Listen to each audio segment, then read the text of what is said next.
It begins with silence, the kind of silence that follows a slammed classroom door. A boy no older than 8 stands outside, trembling. His offense?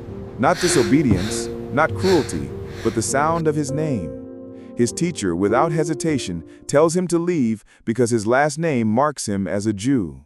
Centuries earlier, in a medieval marketplace, an entire family was dragged into the square. Villagers, trembling under the grip of plague, accused them of poisoning wells.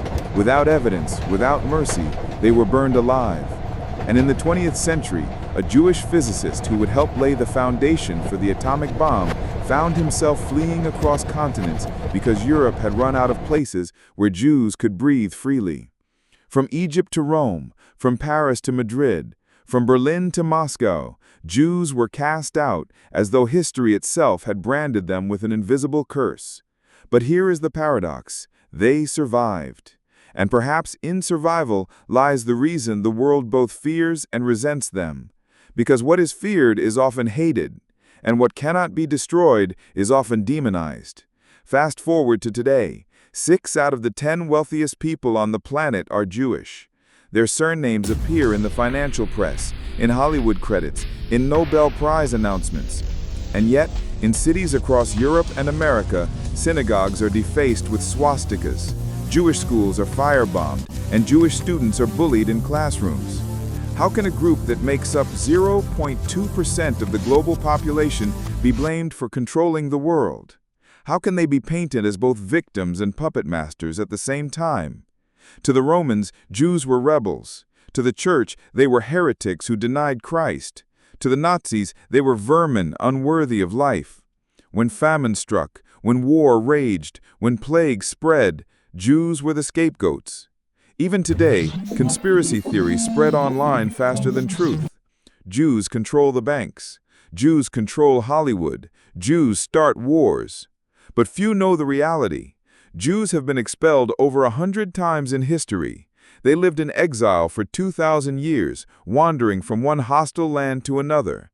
And yet, they preserved their religion, their language, their stories. And when despair seemed final, they did something almost impossible. They resurrected themselves in the desert, surrounded by enemies, and called it Israel. Perhaps the world does not hate Jews because of conspiracies. Perhaps the world hates them because they refuse to disappear. Because their survival, stubborn, miraculous, unyielding, forces everyone else to confront questions they would rather avoid. How does a people stripped of land, of kings, of armies, survive 2 millennia of exile and return to life? How does a culture outlawed, burned, censored, and exiled still produce Einstein, Freud, Oppenheimer? The answer may be terrifying to those who rely on power, on violence, on control.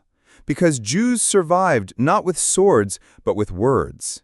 Not with empires, but with memory. Not with armies, but with faith. And history, unable to understand such survival, chose to fear it. The year was 70 CE. Roman legions marched into Jerusalem, torches blazing, steel glinting. The Second Temple, the center of Jewish life, the symbol of a covenant with God, burned until its stones cracked. Tens of thousands were slaughtered, hundreds of thousands dragged away in chains. From that moment, the Jews were no longer simply a people. They were a problem Rome had tried to erase. But exile did not destroy them.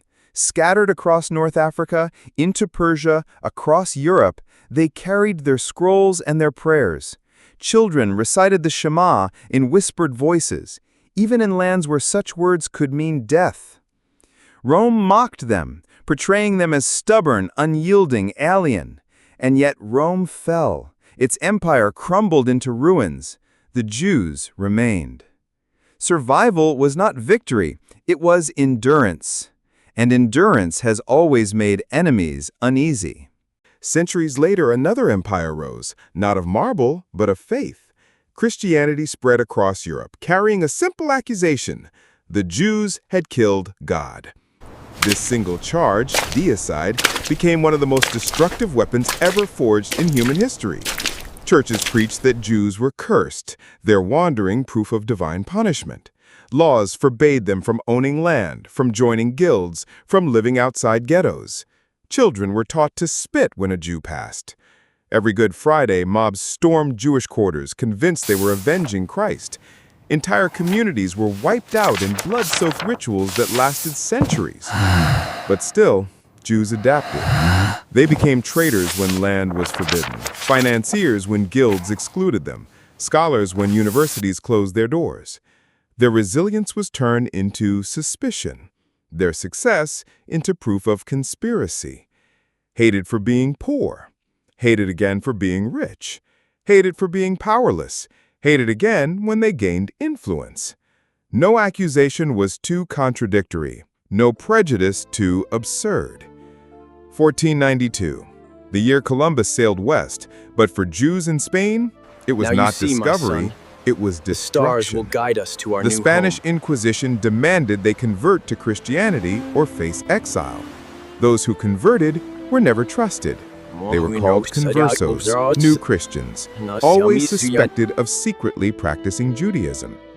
Families were torn apart, wealth confiscated, synagogues turned into churches. Thousands were burned at the stake, accused of heresy on evidence as thin as smoke. And those who fled scattered across the Mediterranean, to North Africa, to the Ottoman Empire, to the Netherlands.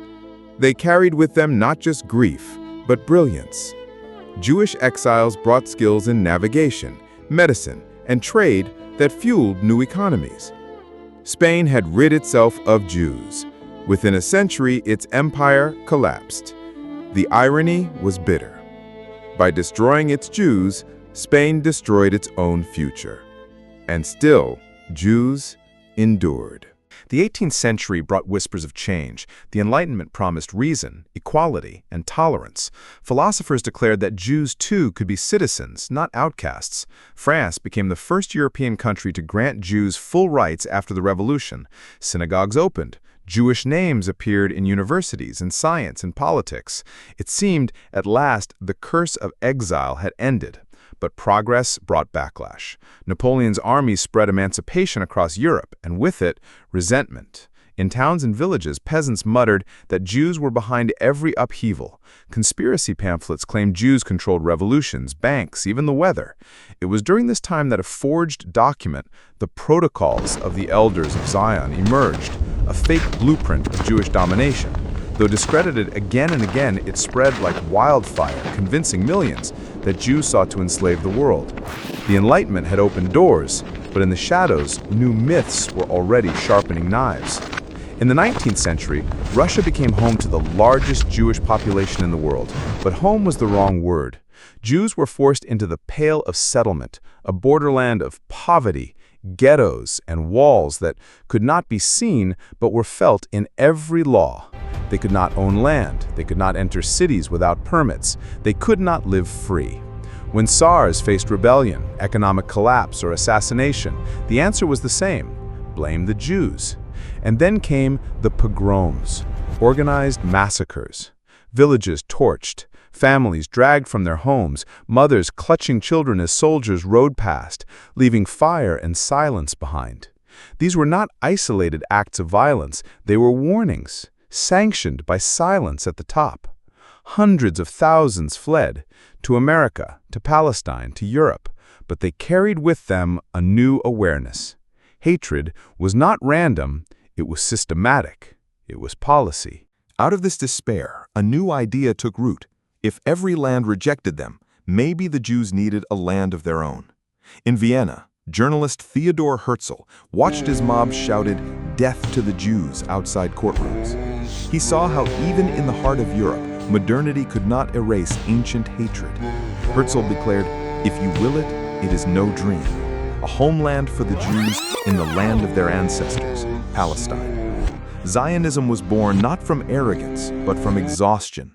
It was not about supremacy, but survival. Some Jews resisted. They believed exile was divinely ordained. Others feared stirring more hostility. But as pogroms raged and false accusations spread, the dream of a homeland gained strength. It would take decades and oceans of blood before the dream became reality. But the seed was planted in the ashes of pogroms. Then came the darkest chapter. 1933. Adolf Hitler rose to power in Germany. He built his empire on a lie, that Jews were not just outsiders, but parasites, subhuman, a disease infecting the nation. This lie was printed in newspapers, broadcast on radios, taught in schools. It was not whispered hate anymore. It was law. Jews were stripped of citizenship, barred from professions, driven from homes. Synagogues burned on Kristallnacht as glass shattered like screams across the night. And then deportations, ghettos, camps. Auschwitz, Treblinka, Dachau. 6 million Jews murdered, mothers, children, entire families erased from history. They were shot in forests, starved in ghettos, gassed in chambers, their ashes rising into skies that still seemed to grieve.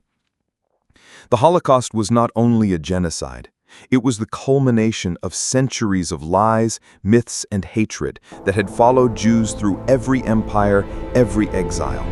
But even in the camps, prayers were whispered, songs were sung, resistance rose. Humanity flickered, even in the shadows of death. 1945. The war ended, but for survivors there was no homecoming. Entire towns were gone, families reduced to names on lists. For many, the only answer was Palestine. In 1948, after decades of struggle, Israel was declared a state. For Jews, it was a rebirth. For Palestinians, it was catastrophe, the Nakba, the loss of their villages, their homes, their lives. From the beginning, Israel was not just a nation, it was a symbol. To Jews, it meant safety after centuries of wandering. To its enemies, it meant invasion. The wars began almost immediately. Israel fought for survival against neighbors who vowed to destroy it. The victories were stunning, but every war deepened wounds, fueling generations of conflict still burning today. Hatred of Jews became entwined with hatred of Israel.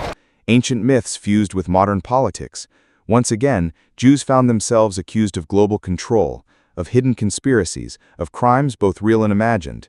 The past was not gone, it had only changed form. The mid-20th century brought new battlegrounds. In the Soviet Union, Jews were accused of being spies for America. In America, they were accused of being communists.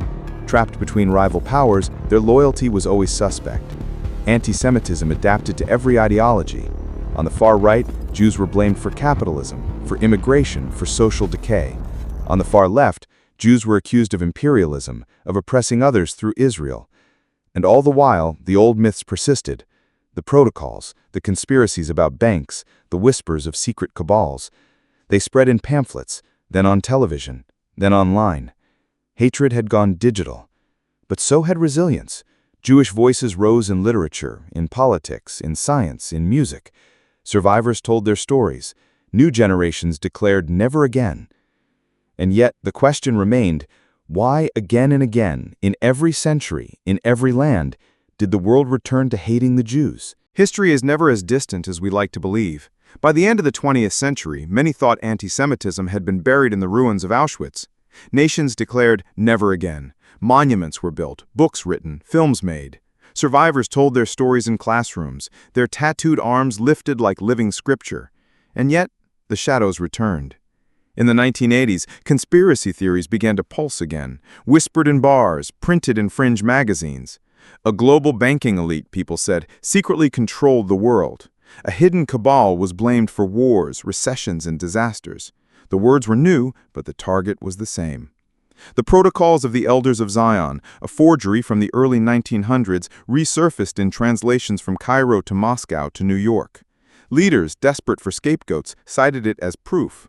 Populist preachers warned of Jewish influence. Politicians leaned on age-old stereotypes to win support from the fearful. And then came the internet.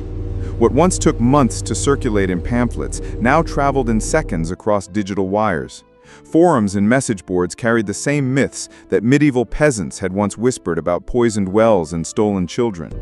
The poison of centuries found a new host in cyberspace. But hatred was not only online.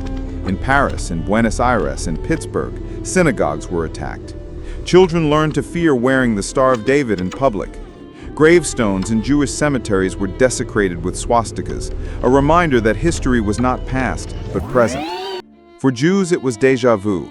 For the world, it was a warning. Hatred, left unchallenged, always returns. The Jewish story is unique, but it is also universal. It is a mirror of how humanity treats outsiders, and that is why memory matters. The 20th century ended with promises. Never again, they said after the Holocaust. Survivors, their arms tattooed with numbers, believed their suffering had finally given humanity a permanent lesson. Nations signed declarations, schools built curricula around remembrance. Memorials rose in Berlin, Paris, Washington. And yet, history has a cruel way of slipping through the cracks. Hatred doesn't disappear. It hides, it adapts, and in the 1990s, it found a new home: the Internet. The Internet was supposed to be the great equalizer. It was supposed to connect humanity, erase distance, and give everyone a voice. But what happens when ancient hatred gets a modern microphone? The same lies that once slithered through back alleys and secret pamphlets now traveled at the speed of light. Take the Protocols of the Elders of Zion, a forged Russian document that claimed Jews secretly ruled the world. For decades, it was a fringe conspiracy, but online it became one of the most downloaded texts, spreading like wildfire across forums. Hatred became searchable. Bigotry became viral. Then came September 11, 2001. The world froze as towers collapsed in New York. Yet before the smoke cleared, before victims were buried, conspiracy theories bloomed. The Jews knew, some whispered. Mossad planned it. No evidence, no logic, just pain searching for a scapegoat. And the Jews once again became the target. The cruel irony? Jewish firefighters died rushing into the towers. Jewish mothers and fathers were among the lost. And yet in the digital storm, their grief was twisted into lies. But the same internet that spread hate also became a shield. Holocaust survivors, frail, their voices trembling, their faces lined with memory, began uploading testimonies. Digital archives were born. Names of the dead were preserved in pixels. History fought back. The 21st century became a battlefield of memory. On one side, denial, distortion, and hate. On the other, testimony, education, and remembrance. And once again, the fate of truth depended on which story people chose to believe.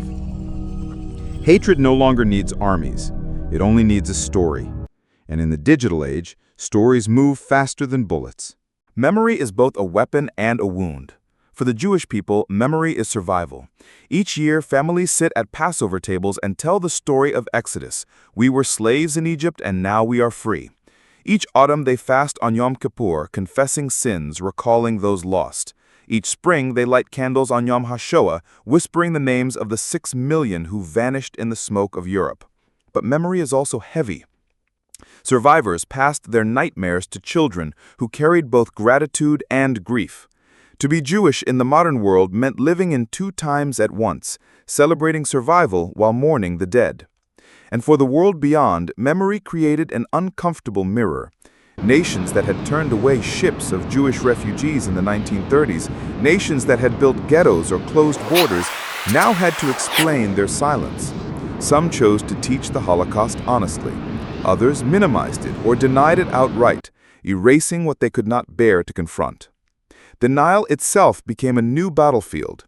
Holocaust denial spread in pamphlets, speeches, and websites. It claimed the gas chambers were fake, the numbers exaggerated, the survivors liars. These were not debates about history, they were assaults on memory itself, attempts to murder the victims a second time by erasing their story.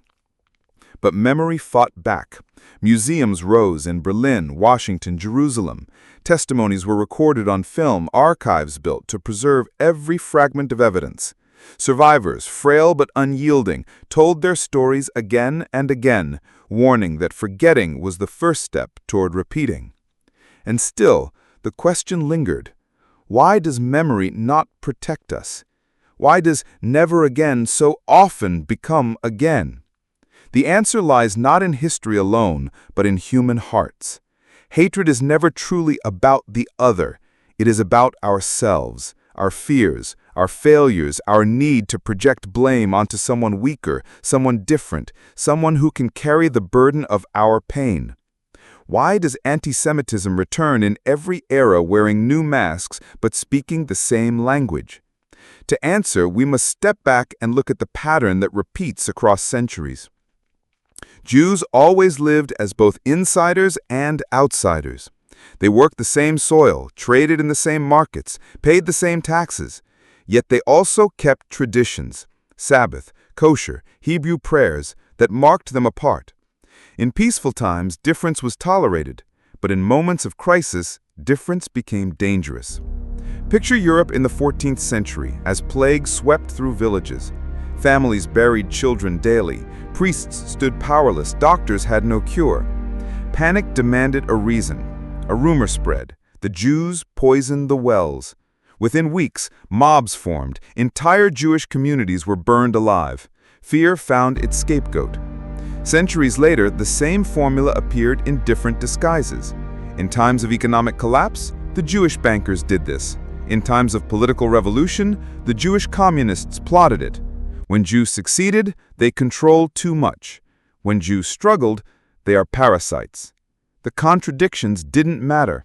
Hatred filled whatever mold was convenient. The root was envy and suspicion. Jews survived where empires fell. Babylon, Rome, Spain, Nazi Germany all collapsed while Jewish communities endured. That resilience looked like conspiracy to outsiders. But it wasn't conspiracy. It was memory. It was stubborn faith. It was an identity passed through lullabies, prayers, and books. But resilience can provoke resentment. To kings, Jews symbolized defiance that could not be crushed. To peasants, Jews became symbols of hidden wealth. To revolutionaries, they were blamed as secret conservatives. To conservatives, blamed as dangerous radicals. Always, the pattern repeated. Crisis plus fear equals scapegoat. And yet, from each exile came something enduring. From Babylon came scriptures that shaped Christianity and Islam. From ghettos came symphonies, philosophies, science. From the ashes of Auschwitz came a nation reborn. The story of anti-Semitism, then, is not only about Jews, it is a mirror. It reveals humanity's impulse to blame the other when life falls apart. And the question lingers. When crisis comes again, who will we scapegoat next? The story of the Jewish people is not only about hatred. It is about what hatred failed to destroy. For centuries, nations rose against them. Kings expelled them. Tyrants mocked them. Neighbors turned on them. The world asked the same question again and again. Why the Jews? And yet, the answer never explained their survival. Because survival was not given to them. It was chosen. Picture this, a mother in a cold ghetto, lighting 2 candles with hands that trembled from hunger. A father teaching his son an ancient prayer even as soldiers marched outside. A child clutching a violin, playing the same melody his ancestors carried across deserts, oceans, and centuries. These small acts of defiance, of memory, of love, they were stronger than armies. History shows us something terrible. Hatred can destroy lives, but it cannot erase meaning. It cannot erase faith. It cannot erase a story carried forward by those who refuse to let go. And maybe that is why the world both feared and envied them, because no matter what was taken, their homes, their safety, even their names, something remained unbroken. A people who remembered. A people who endured. But this is not only a Jewish story. It is a human one. Every society finds an other to blame. Every era invents scapegoats to silence its fears. Jews were chosen for centuries, but the pattern is older than history and wider than any border. Today, hatred wears different masks, but the poison is the same. So the real question is not why the world hated the Jews. The real question is, will we keep repeating it? Because if history teaches us anything, it is this. Hatred does not stop with one people. It grows, it spreads, and if left unchecked, It consumes us all. And yet, there is another lesson. In every age of exile, in every moment of despair, Jews chose not only to survive, but to live, to write, to sing, to build, to forgive. Their greatest revenge against hatred was not vengeance. It was existence. It was joy. It was the stubborn belief that tomorrow could still be better. That is why their story matters, not just to them, but to us. Because maybe the final answer to hatred is not found in power or armies or politics. Maybe the final answer is found in something far more fragile, far more human: empathy. The choice to see the other as a neighbor, not a threat. The choice to remember, and in remembering, to resist repeating. At the end of this long history, the question returns to us. What will we do with their story? We can turn away, forget, move on. Or we can carry it as a warning, as a mirror, as a promise. Because hatred asks, who deserves to live? But love answers, all of us. And maybe, just maybe, that is the truth the world has always resisted. That in defending the dignity of the Jew, we defend the dignity of humanity itself.